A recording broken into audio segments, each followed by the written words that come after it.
আসসালামু আলাইকুম রহমতুল্লাহ। বাঙালির কাছে কোনো কিছু অচল নাই। এই যে এত বড় একটা বট গাছ অকারণে পড়ে আছে, এই বট গাছে কয়েকটা লাল সুতা বাঁধি দিবেন, পুরাতন জামা কাপড় খেতা মেতা বাঁধি দিয়ে চলে যাবেন। দেখবেন আপনার চলে যাওয়ার পর বাধার লোকের কোনো কমতি হচ্ছে না, হাজারো মানুষ বাঁধে দিতেছে।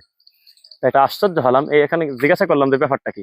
এত সুন্দর একটা বট গাছ অকারণে ফেলা রাখছেন, দুই চারটা দড়ি বাঁধি দিয়ে একটা দান বাক্স দিলেই তো আপনার খায়া শেষ করতে পারেন না। তো হাসে।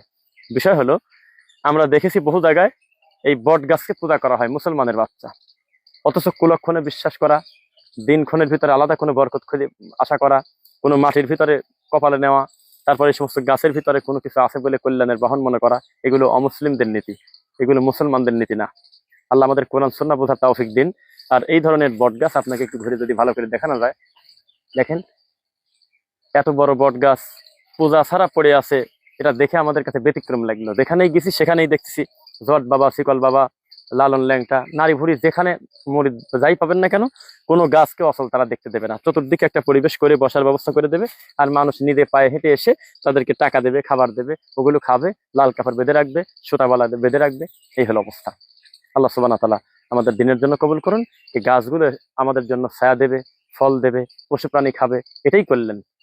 এর থেকে বেশি কোনো কিছু আশা করবেন না। আল্লাহ সুবহানাহু ওয়া তাআলা আমাদের দিনের জন্য কবুল করুন। আসসালামু আলাইকুম।